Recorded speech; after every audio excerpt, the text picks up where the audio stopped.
Well, tēnā koutou, tēnā koutou, tēnā koutou katoa, no mai, haere mai.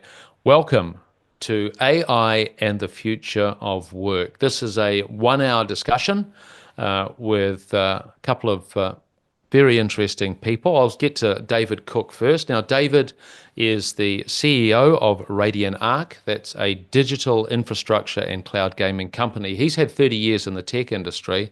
And you're probably wondering, well, why can't I see David? He's in a hotel room in Kentucky at present. We're grateful that he's joining us. And so the bandwidth just doesn't accommodate video. So we've got the voice of David, and we're very glad to have him with us. Welcome. Good to hear you. Good morning, Tim. Good morning. And The we've question also I have is yes. whether that voice is an AI. But anyway, And you've set the tone here, Paul. This will be a conversation.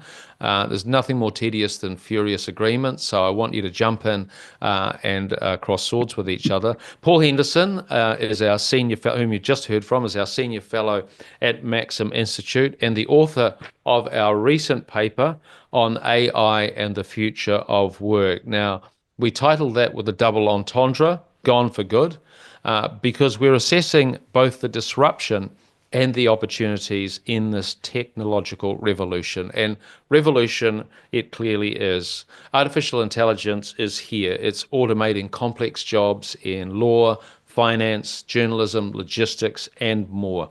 You think of the American bank JP Morgan. It has an AI tool called Coin, and that tool replaces 360,000 hours of legal work per year.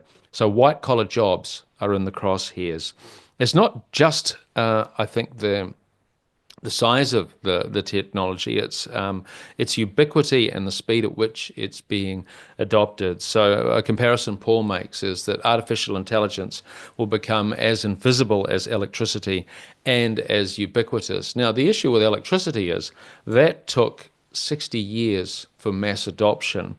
ChatGPT picked up 100 million users in 2 months. So there's the comparison. Now, a crucial part of this discussion is you. Whether you're logging in at lunch or wherever you are, we will be taking questions. Please enter those into the chat, and we'll intersperse those through the discussion. So this is not just a conversation between Paul and David. My job is basically to get out of the way, but you are an important part of this. It's all about the human factor. Just a sort of vague structure, general structure. We'll start about understanding AI. We'll get into the impact of work, and then global and ethical considerations. And we'll summarize afterwards. And again, we want to focus on the opportunities as well as the disruption. Look, I'm going to kick it off and kick it to you, David. It's one of those superficially easy, but perhaps somewhat complex questions. What is AI? Yeah, Tim, happy to jump in here. So I'd say a very sort of simplistic way to answer that would be to say that, it's a set of computer systems that can perform tasks that would generally require human intelligence or human decision making. And so what you see is that more and more of those tasks moving into areas of problem solving, recognizing patterns, and actually more and more making decisions. And that's all based on data and improving the decisions as the data improves over time as well. So to me, that would be sort of the simplistic answer of what is artificial intelligence. Does that square with you, Paul? yes. Okay. Well, let's. That was a monosyllable. I want polysyllables out of you, Paul Henderson. You're a senior fellow. How does AI work? And please, again, jump in on each other. Yeah, so I would break it sort of down into two areas, which I think people probably hear a lot about. The first is training. So you got to train the model. And then the second is what's known as inferencing, or you could sort of reword that to be answering questions. So think of that as, in your example you used of ChatGPT, you've got this body of knowledge that you have to train into the model. But then you have that ability to ask questions. So you could say that is inferencing. It's asking questions or performing tasks. So that's the two major buckets, training and inferencing. On the training side, it's really about the data input. Oftentimes, it's about taking what we would call unstructured data. So not data that was stored in a database, but it could be books or video feeds or those kinds of things. It's then the learning processes that you wrap around that in order to actually then build your model. And then based on that, you have that output or that action, right? Which is, again, something as simple as asking a question, something a little more complex, which could be, helping a self-driving car to make decisions on what it needs to do next. So that's sort of the basics of how AI works. And I guess, Paul, pretty important with the kind of questions that one is asking in AI, because the question will produce the answer, will it not? And it's often a series of questions to get to the kind of granular answer that you want from it. Yes, I think that's correct. So I've noticed that there are a spring of YouTube videos coming up now, sort of coaching on how to use ChatGPT, as we've mentioned it. And key to that is just the quality of the questioning that you're, asking of it and the refinement around that. So it's sort of like you have the expression, bad data in, bad data out. Yeah. Bad question, bad answer. So the quality of the question is critical. Is there any, so I was interested from both of you, is there any particular tip you would give for questioning that would help those watching use AI better? Paul first. Yeah, sure. So I'm aware it's a bit of a technical term, but in education you have metacognition, which is being aware of the sort of questions that you need to ask to get a good answer. And so circling in on what we've been speaking about, I noticed recently that some people were even asking their large language models, whether it's Claude Plus, ChatGPT, what sort of questions should I be asking to address this subject well? And it was suggesting a whole load of questions. And I thought, gosh, this is actually really good. And so if you're struggling yourself, or if you're talking it through perhaps in a group of 3 people, as we are now, we come up with questions, it might be worth running. Actually, what sort of questions should we be asking on this subject to a large language model? Okay. David? Yeah, and I'd say don't be afraid to be a little bit complex in your question, right? To put more into the question. Part of the beauty of these models is that they can take what you're asking and build more detail in the answer, the more detail you put into the question. So I'd say that's sort of one part of it. Another part of it is actually pick this up, I think, watching a YouTube video, was don't we also be afraid to ask, can you explain it to me like I'm a 5-year-old? And actually, it's worthwhile. That's a good brief for the discussion right now. Imagine I'm a 5-year-old and just keep it simple. Yeah, and it's like, so actually I was using the Google model to because I tried both Google and ChatGPT on trying to teach me the basics of quantum physics, which is a relatively complex subject that I know not enough about. Yeah. And it suggested, why don't you ask it to explain to you like you're a 5-year-old? Now, I would say that I don't think too many 5-year-olds would understand its answer, but it still did, I think, a fantastic job of simplifying something complex down into a way that could be understood. So, I think when you're putting in your questions, don't be afraid to put in your question, A, more detail, but B, to have it explain it to you in a way that you feel like that you're going to be able to understand. Yeah, good. Thank you. And Paul, you mentioned LLMs or large language models. What is a large language model, please? I think David would probably be better placed to answer that than David, myself. Question to you. Actually, sorry. Yeah, I would sort of describe it as, it's taking a lot of information, we'll just describe it as that, and it's designed to be able to be understood in creating very human readable responses. And so when I say the vast amount of information, I'm saying effectively all the world's books, all the world's websites, to be able to take those just enormous amounts of language and to effectively cross-reference them so that when you do ask the question, it's coming back to you with an answer that is a summary or representative of that vast amount of information. So that's the simplest way to describe a large language model. Okay. And Paul, is it, this summary, is it going to be a balanced summary? I think that's one of the great questions. So people are very worried about bias, and it's not something we'll probably talk about in this session, but you have something like the use of generative AI in government or by public policy makers. The question is, where are they drawing their data from with those large language models? And will that have bias in it? So one way, there are many ways to get around this, or not many, but several. But one of them is to focus your data training on a particular set of data. Now that may itself have biases in it, but the goal is to try and get, heavily recognized and valuable research, which is supposed not to have so much bias in it. So you can instruct, and this goes back to how questions are being asked of an LLM. Okay, I want you to look into this particular, say, I don't know, research done by this particular organization, say, on one side of an issue, and also balance it with research done by organization B after organization A, and then I want you to assess the validity of both of those arguments and tell me whom you think wins and why.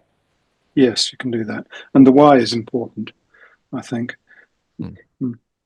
David, we've been talking a bit about the potential good uses of AI and how it might be improved. You're in the edge computing sphere. Can you tell us what edge computing is and how that relates to AI's potential, please? Yeah, unfortunately, with edge computing, you probably ask 10 people what the edge is, and you'll get 10 different answers. But for the purposes of this discussion, I'm going to break it down into really sort of two key things. One is the concept of data sovereignty, and the second is what's known as latency, right? And so I'll give you sort of examples of both of those. Our observation is that many of the governments that we meet with, or the telephone companies that either are state-owned enterprise or were state-owned enterprise or have close relationships with governments, that there's a general concern that has been really growing over the last few years around what's called data sovereignty. And that's that idea that they do not want data related to either the citizens of their country or just projects that they're working on to leave the country, right? To end up in a hyperscaler and that data potentially crossing borders or being absorbed back into some of those larger models, right? So data sovereignty is this definitely growing concern. And with all of the sort of geopolitical changes that are continuously taking shape right now, that concern seems to be sharpening up even more, right? David, can I just jump in and say, why is data sovereign? How are you saying that the data that would be obtained in a particular country could then be weaponized to be used against it by bad geopolitical actors? How might that work? Hey, I'll give you sort of one specific example, and I could do many more after this. But the one specific example I'd have is that if a government is using CCTV footage from security cameras, and they've built a model around that, so a specific model around that, and then they're using that for things like backpack detection, facial recognition, zone detection. There's many sort of things inside of that. They won't necessarily want that data to be outside of the control of their country, right? So they don't want it to sit in, we call them a hyperscaler being, like an AWS or one of those larger sort of hosting services that are global in nature. Oh, pardon me, what's oftentimes an be AWS? Sorry, David, what's an AWS? Amazon Web Services. Got it, thank you. So one of those hyperscaler hosting environments, they won't necessarily want their data to be in that scenario, right? So that would be an example of data sovereignty. The latency one around AI is very interesting. So again, if I go back to my training versus my training versus my inferencing, or training a model versus asking it questions, Hmm. the training doesn't really have any data. Sorry, doesn't really have any latency associated with. So you could choose to train anywhere, and most training will really be done where you have the cheapest power, right? That's sort of the defining thing around feeding those GPUs that's doing that training. On the asking it of a question side, right? Some things don't need uh, latency, and latency, just replace that word with speed. They don't necessarily need speed, right? Mhm. So if you're sitting in front of ChatGPT and you type it a question, you get that little bit of a delay before it starts answering, and sometimes it can stutter a little bit in terms of it's coming through, and that's because the server that's quote unquote answering that question may be thousands of miles away from you, or it might be close, right? But oftentimes it'll be thousands of miles away from you. So that doesn't matter so much if it's just a consumer asking that kind of question, but it really becomes important if that is, for example, being used in a scenario where quick decision making is needed, right? So think of it like an autonomous vehicle or something like that. You need fast decision making, not hey, I'm waiting for the server to give me something back, right?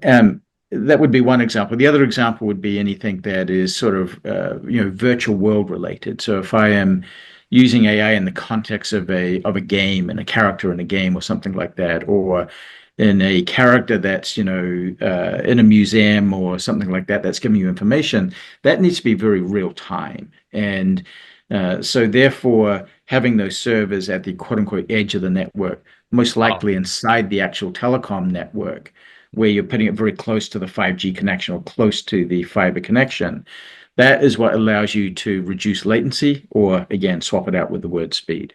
okay. And that's where edge computing fits into that. Correct. Okay.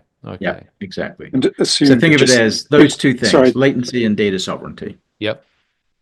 No, I Paul. was just going to say, expanding on those examples, you think of financial transactions, or as David said, automated vehicles, defense, cybersecurity. You need very, very, very swift reaction to what's going on, almost instantaneous.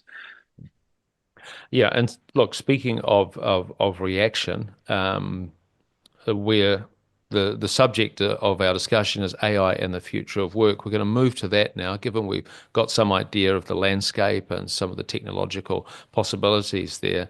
Paul, I want to ask you, because in Gone for Good, you sort of gave a conservative estimate that over the next 5 to 10 years, so 10% of particular jobs in particular areas will go. But obviously, there's a variety of views on that. How is AI impacting the work environment? I think, first of all, that 10%, as you say, it's a conservative estimate. Some of the literature is saying there'll be 40 to 60% disruption, and these are from major research institutions or government departments. My sense is that's a difficult proposition to look at or entertain. I think also you've got a time scale. How does this happen? Does it happen over 1 year or 5 years or 10? So the report focused on how it might emerge over 1 year to 5 years.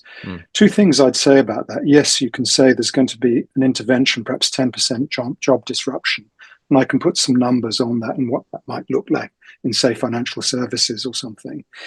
But two things around that. One of them is that the implementation will be lumpy, for want of a better term. In other words, if you and I are running an industry or a department, we might say this will impact these workers, but it's unlikely that, as I said a moment ago, that will happen all at once.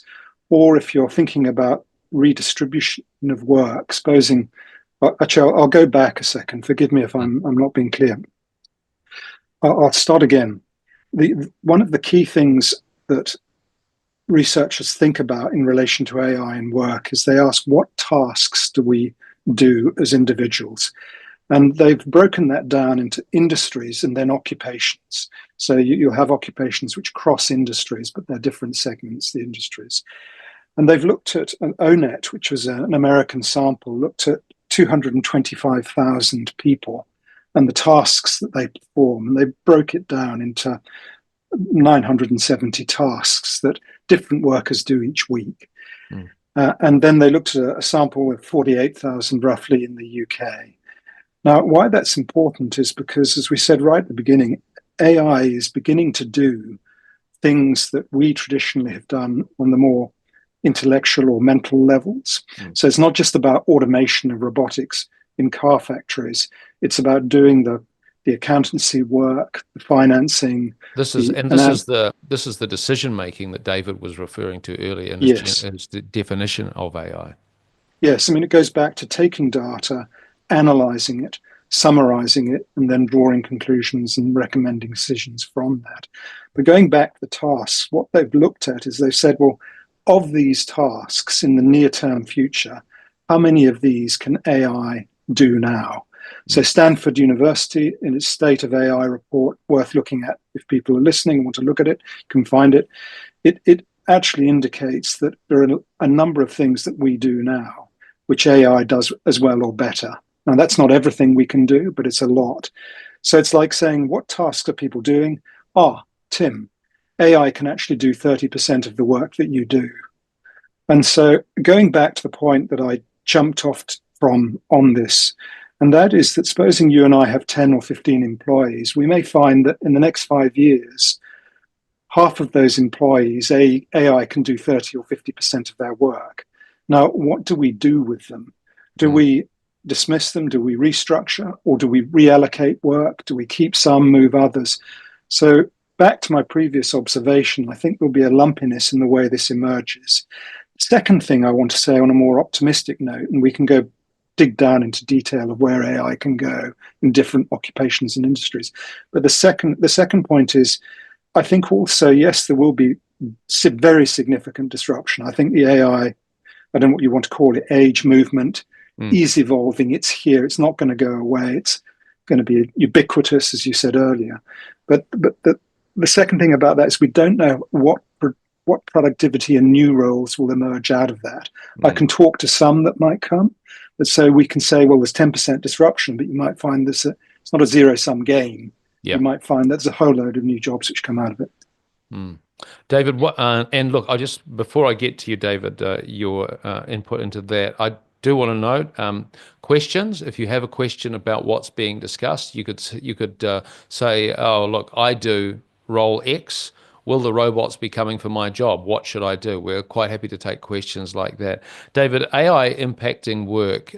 What Paul was saying, okay, conservatively, maybe 10% unemployment next 1 to 5 years. Larger organizations, or not organizations like IMF, etc., are suggesting much larger disruption. What's your assessment?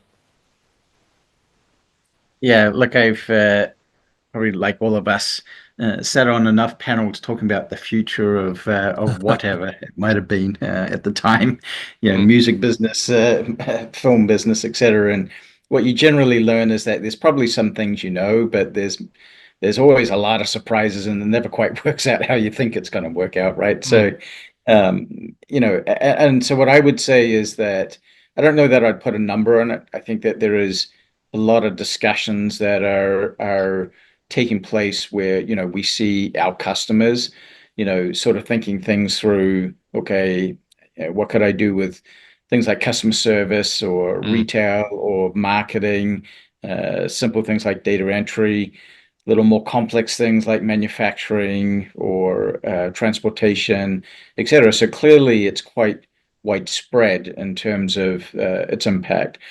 I would also say that, and this I think touches a little bit on what Paul was saying, is that, I think it's also, it can be collaborative, right? So what we see is that the next generation of tools that are used, like Adobe on the design side or the AutoCAD products, all have sort of AI assistants, right?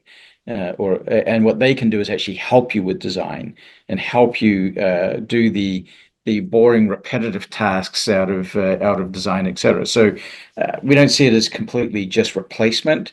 We definitely see it as an assistive tool as well. And then occasionally you'd just be surprised. And so I was walking through Barcelona airport a couple of days ago, and a wheelchair came trundling past me by itself. And I was surprised by that because I was like, I've seen plenty of robotic cleaners or Mm.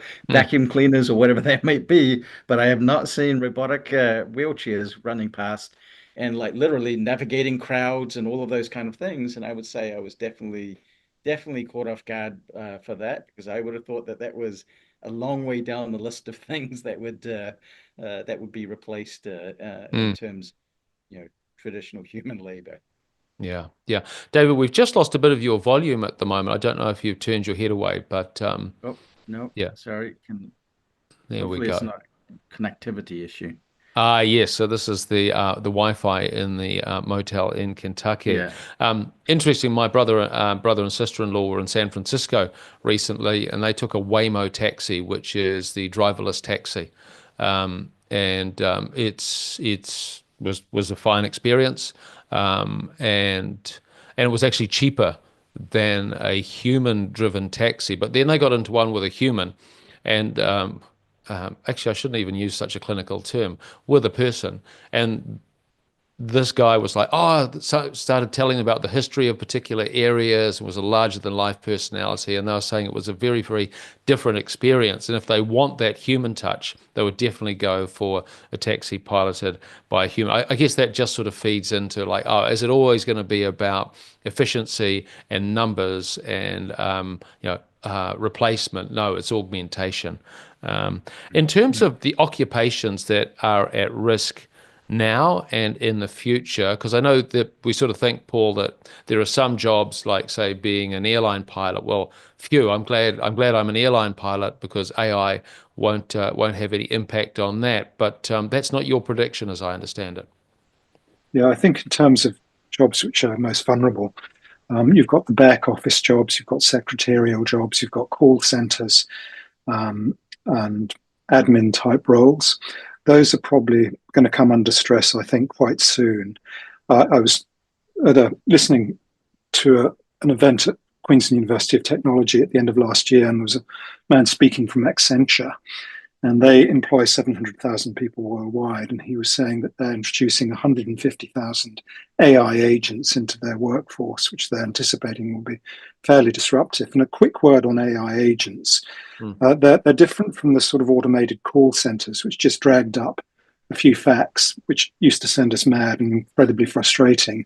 These things actually are AI. They're interactive. They draw on vast amount of data, and they're generative. They come up with a tailored, creative answer for you. So they're incredibly efficient and far less frustrating, if probably not even frustrating. But I can see that in the sort of call center secretarial work, travel arrangements, a lot of the work which it will be certainly, if not replace, augmented, to use your term, which I think is the correct term, by AI. In terms of the airline pilots, it's quite interesting. I have two points on this. One is a friend who's a professor in the field of AI, and he disagrees with what I'm about to say because he talks about something called abductive reasoning, which I may come back to. But the argument is that landing a plane or taking off is very risky, and that's something that we'd never hand to machine intelligence. I'm just not convinced by that. I think actually when you look at the sort of SpaceX's booster coming down, I'm trying to think, it was traveling at 8,000 kilometers an hour when it re-entered, came into back down. It was caught by those little chopsticks, and it landed at 0 kilometers an hour in that sort of scaffolding platform. I found that absolutely astounding. AI guided. It weighed 200 metric tons. So I thought, look, mate, if you can bring down something which is traveling at 8,000 kilometers down to a few millimeters, then I don't really think there's a problem with aeroplanes. So over the next 5-10 years, I think it depends on our risk appetite for automated vehicles and automated flying. But I think that will be a very easy task for AI. David, in terms of our risk appetite and resistance to AI, I've heard of a thing called algorithmic aversion, which is when a new technology lets lets us down. Say it's introduced in a workplace environment, and it doesn't work as our manager says, "Oh, this is going to change your life. It's going to be amazing," and then it doesn't change your life. It makes it a bit more complicated in the interim and doesn't quite work. Um, is there, are you seeing resistance to AI? How does that play out? Is algorithmic aversion a thing? Well, yeah. So I definitely think it is. And one point I would just sort of add on to what Paul was saying as well is that I was having a discussion when I was at Mobile World Congress last week in Barcelona with someone who's invested in a data company that's building models for transportation, right? And the point that was raised is that we're not that far away from where, and the quote was, it would be immoral to let someone drive. Yeah. In other Yeah. words, the data output will be Yeah. so strong that the number of accidents decline, the number of this, et cetera, that you'd be like, how could, it's almost like, how could you not have a law that says you have to wear a seatbelt? It would almost be like, how can you have a law that lets someone drive, right?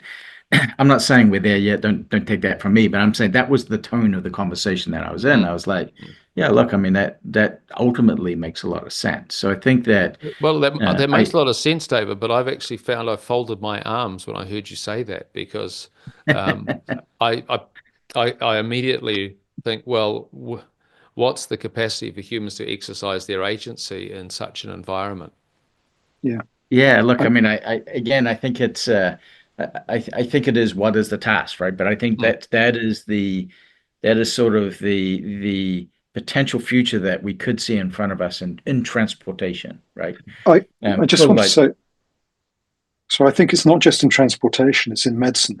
If you have something which can spot a melanoma or a tumor or whatever, why would you go to the human specialist in inverted commas? Mm. So I think there's a more that argument can be used in multiple domains. If you have something which is going to give a better outcome, why wouldn't you adopt it, especially when money's involved? Mm. Mm.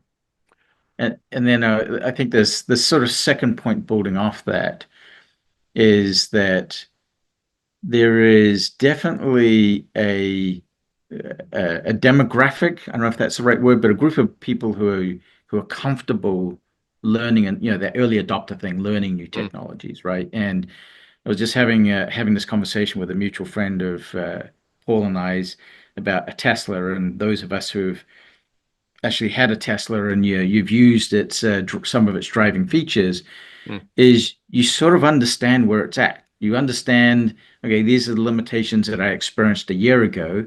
And after these set of software updates, those limitations are gone. And so my comfort level with it in these circumstances is now growing, right? So I think that that there is a group of users who will be more comfortable with that at the beginning, and a lot that will take a lot more time and maybe never will actually become comfortable with something. For me Is there personally, yeah, go sorry, ahead. No, go ahead, I was going David. to say for me personally, it's like, there is a fear of the time commitment to learn something new, right? And so I think that applies to a lot of people as well. And there's things like virtual assistants. And I have a lot of people saying, hey, David, why don't you get a virtual assistant? And it's all like, because I know I'm going to have to take like a whole weekend out to like go try a bunch of them, figure out which one I like and which one I don't like. I know it's going to make some mistakes and like, accidentally Yeah. email someone that I don't want it to email and, et cetera, et cetera. So it's sort of like I know I should do it, but I also know that there's a certain amount of pain in me doing it, and I'm in the business, so I probably should do it, but I Yeah. haven't, right? And so I think there's a lot of people that fit into that. And then I would say that there's people who maybe I'm going to say a little more aware, right? So they understand that the nature of a large language model with generative AI is that it can have hallucinations. Yeah. And so, therefore, are nervous about it making a mistake and what that mistake could actually mean. And there's some areas where making a mistake is okay. There's other areas where making a mistake is not okay, right? And so I Yeah. think Well, that, if someone, there's an email chain where you've BCC'd someone and then they jump in, which I have done actually myself. It's like you weren't supposed to be on this chat; you were just observing this chat. Oh, but those kinds of situations are the ones that can come up with new technology. So I'm interested in hearing from anyone who has encountered AI in the workplace and how that's actually being integrated, what mistakes are being made, or what lessons there might be into how well it's being done. Because I think, Paul, one of the conclusions of your paper is the induction process for AI is this algorithmic aversion, this uncertainty about new technology that a certain type of disposition will have, personality type will have. How can they be avoided through AI being integrated as AI is integrated into the workplace? I think a couple of things come to my mind. The first one is the word, induction that you used. Certainly, the research is suggesting that, in a common sense way, that the more care you take to introduce something and get people working with it, the better. And so, where it's often failing in businesses or in the education setting is where technology is just dumped on a teacher or somebody working in a company, and they play with it, can't get it right, become frustrated, and then just don't have time, as David said, to make any alterations. So I think if you're going to do it, and just on a personal front, my daughter works for a law firm, and they're actually flying her out to the US in July to spend 10 days inducting her in how to use the latest LLM that they're using in their law business, so that she can ask the right questions and so forth, and get the value from it. Point being that they're really taking care that the induction of employees into this technology is done very well. Second thing around that is, I think, in terms of opportunity for New Zealand, I may be jumping the gun here, I don't know, but it seems to me that this stuff is going to be coming down the pipeline more and more. Businesses will be using it as they see the value in the augmentation of what it can do in alleviating the boredom of some work. But I think as it's in its development stages, it's really going to be important not only to induct people well into the use of it, but to get their feedback so you can go back to the developers, whether they're in Auckland or in Wellington, Dunedin, etc., and to give them good feedback so that they can make the technology more effective. And that seems to me to be an opportunity for us so that we can really, really develop some neat stuff rather than just chucking out and saying, oh, look, tried it, didn't work. And in a sense, perhaps even localizing the platform offerings so that it's better suited to. And I guess that's the thing about the particular aspect about ChatGPT as opposed to Google, David, is Google gives you a bunch of stuff that may or may not be relevant, but ChatGPT or any of those large language models, it's curated for the question that you've asked and the questions that you do ask. Paul mentioned something about not being left behind. I'd like to move to this, and this is something that concerns me, I guess. In New Zealand, for example, here we have capital access is an issue. We're often slow adopters of technology. We tend to be more pragmatic culturally, and you will know this, David. You are a New Zealander. You grew up in New Zealand, at least. You're in Kentucky now, but you're still a Kiwi. How can nations like New Zealand avoid being left behind in AI development? And I just want to add to this. I've heard talk about there being an AI arms race happening. So the race is on, in essence. Can you just unpack that for me a bit, please? Lots of questions, sorry.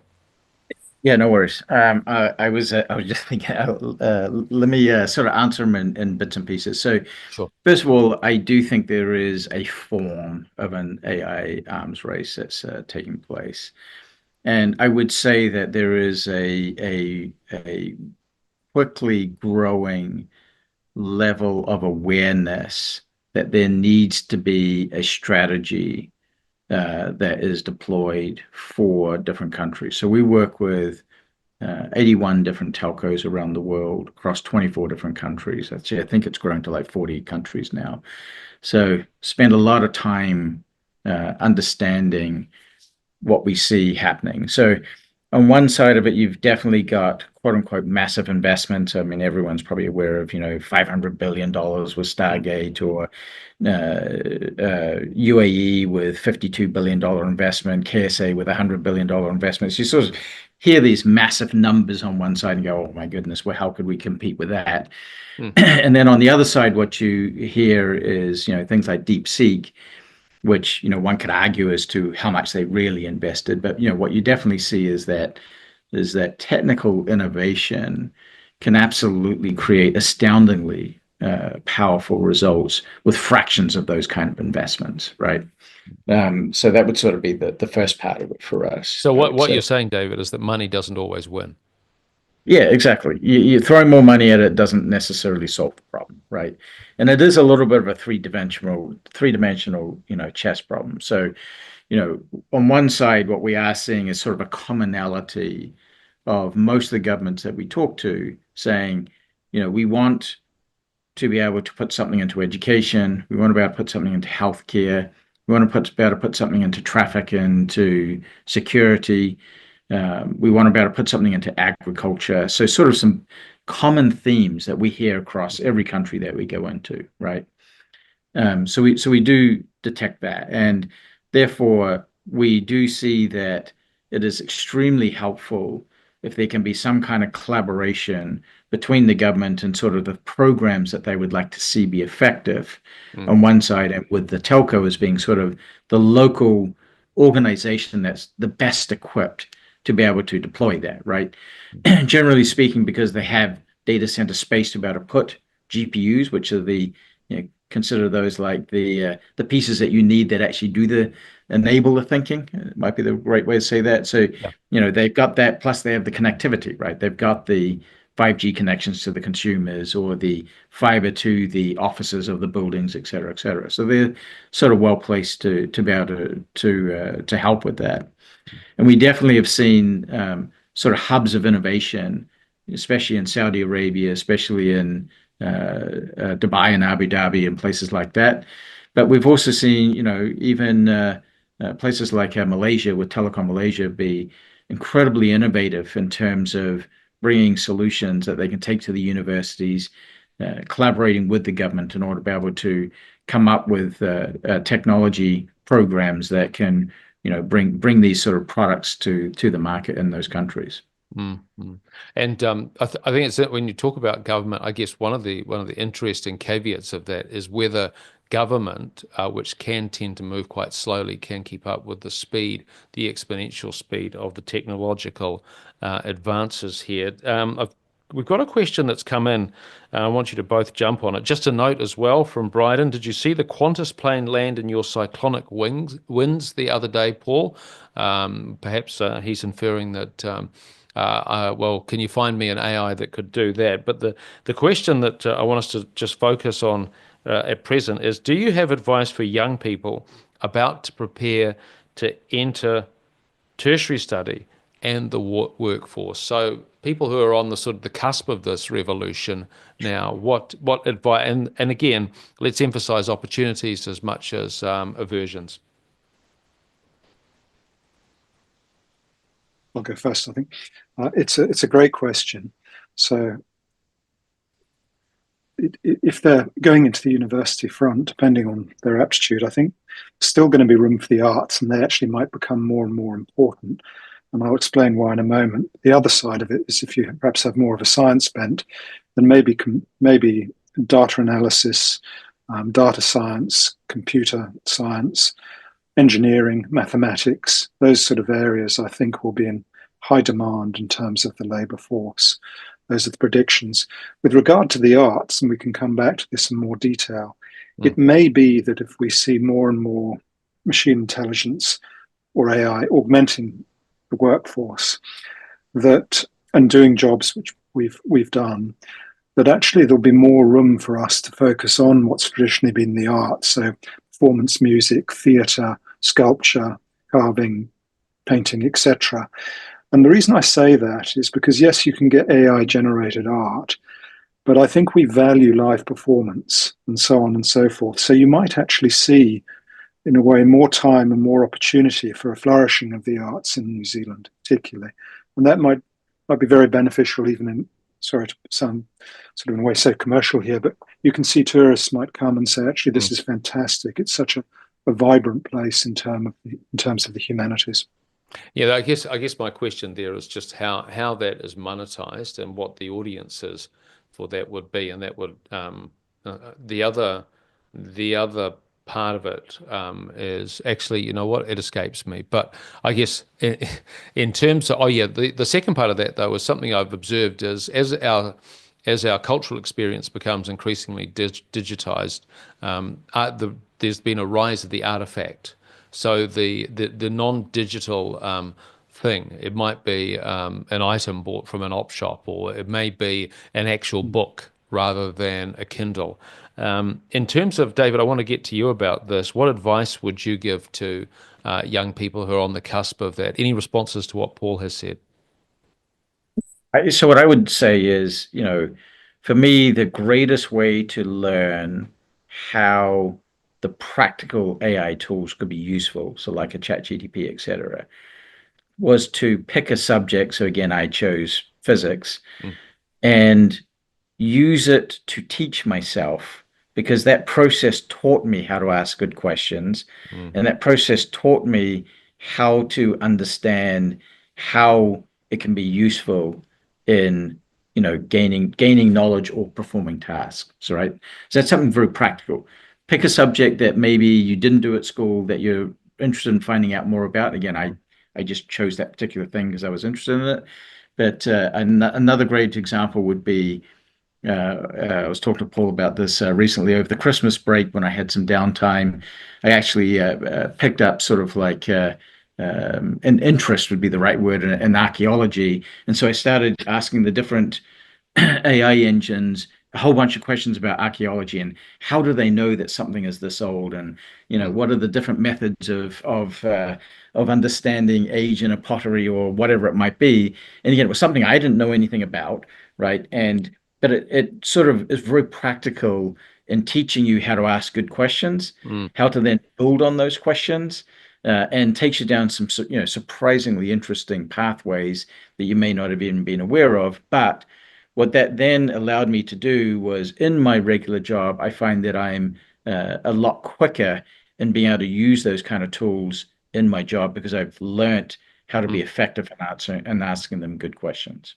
That's a really useful observation, because typically in the work environment, it's those who listen to the answers that they're given and then are able to act on on that information, that are able to be very helpful. Often, if someone is just putting out, just emitting data, that's not necessarily as useful. And the notion too that the questions that you ask that are then answered in a large language model exchange can then provoke your own cerebellum to be electrified and start to move as well. That's intriguing. And I want to Tim, sorry, yeah. two things quickly.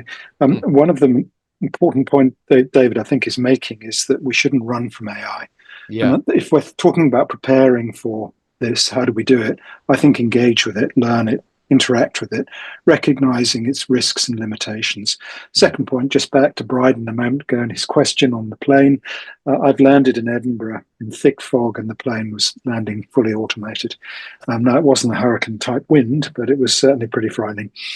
Well, it sounds like you two will have to resolve this by the usual format, which is pistols at dawn. Yes. Um, but no, that and yeah, I mean, I think just I think you've mentioned too, F-35 fighters in the US who, when the Mm, pilot is incapacitated, they will land themselves. So that's correct. airline pilots are not immune. Look, I just want to touch on data centers and the landscape that you're describing, David, with your knowledge of edge computers. Where do data centers fit into this landscape? Because is this something that New Zealand could be a contender for that market? I understand they're quite scarce at the moment. Yeah, I mean, look, this is where a massive amount of investment is going worldwide, right? And so, first of all, let me do a very, very quick summary of what a data center is. Mm, Think of it as the physical building that has the electricity, the power, It has connectivity to the internet in it, and practical things like cooling, because these things are hot, right? Mm. So that's the very simple definition of what a data center is. What you observe in sort of the matrix of where is future investment going, I would say you sort of got to look through it in two lenses. One is the price of electricity, right? The price per, megawatt, gigawatt, what does that actually look like? Because these, you know, GPUs and follow-on versions of these chips are still extremely power hungry in terms of the amount of energy that they use and the amount of energy that's required to keep them cool, which is why you see, immersion technology, liquid cooling, all of those kind of things at play there. But fundamentally, one of the overall economic things that exists is their power, right? And so, for example, in one of the projects that we're doing in Malaysia, the reason that the 6 new data centers are being built in Malaysia instead of Singapore is availability of power Mm. on one side of the border versus the other. It's sort of that practical. So that is sort of one global lens. What's the sort of average kilowatt hour of electricity in these different countries? The second thing to it is actually availability of the GPUs. So, last year there was the Anti-Diffusion Act that was passed in the US. That means that there are more and more countries that people like NVIDIA, people like AMD, are actually cannot sell the GPUs to anymore. And that list of countries is going to increase dramatically in May. So it's only a couple of months from now, right? Then there will be what's known as these tier two countries where, yes, they can have GPUs shipped to them, but when those GPUs are shipped to them, it's a limited amount on sort of like an annualized basis. So there's sort of a limit to that. So you look at that through two lenses, and on one side of that lens, you've got what is the price per power in different countries. On the other side of that lens, you've got, okay, well, even if I did have power, can I actually take the GPUs and run them there? Now, the extremely positive side of the second one of those is that actually New Zealand and Australia is one of the few countries that are still left on the list where you can ship GPUs to. So there is an opportunity there for sure. And in fact, it's surprising that even a country like Portugal is on the exclusion list. Why they choose that, I don't know. But those are the sort of weird things that are happening right now. And it's a Do you have any rapidly theories changing about landscape. David? Do you have any theories about Portugal? It does sound odd. I don't actually. I haven't, to be honest, I haven't sort of like gone down that next layer on that. Okay. But It's so, too just close to summarizes France. electricity price on one side, and I would say access to GPUs on the other side. And that is right now an opportunity for New Mm. Zealand, right? And then I would say sort of my last piece that I would wrap around that, and it sort of almost goes back also to the question of, hey, I'm about to go to university or I'm in university, is definitely go talk to the guys that are running the technology departments, computer engineering departments, et cetera, of the universities, and of the university, and just sort of find out two things. One would be just sort of their level of engagement with you on the topic of AI, I think is really important. And actually, one of the guys who works for me, and he's obviously very well versed in this, and his daughter is about to go to university. So we went down to the university, he met with a professor, and he left and he goes, David, I know more than the professor. I'm really worried. Right. So it's like, I think that Mm. practical piece of it is important.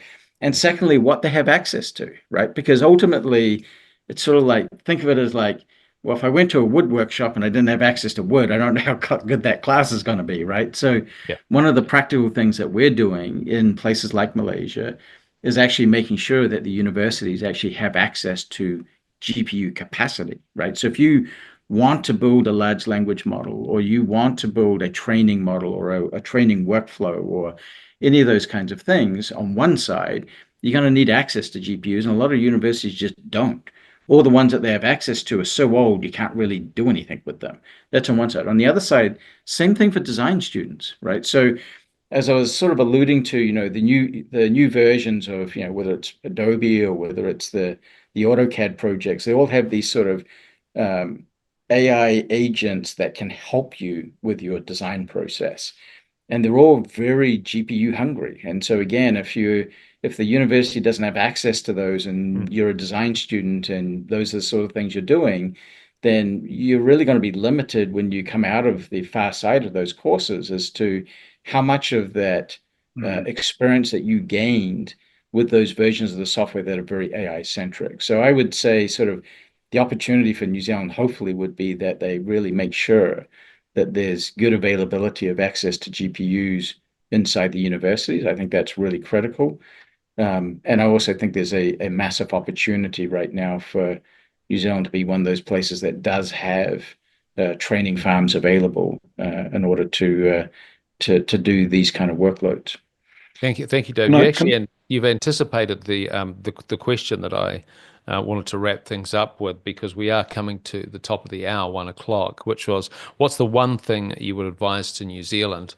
And you've given two things: GPUs in universities, because that's the coming generation, and also I think more generally access to low cost per kilowatt and lots of power. Paul, one thing that you would advise us in New Zealand to do. So if I'm the minister for AI, you've got my attention. It's only going to last about 40 seconds. What would you tell me to do?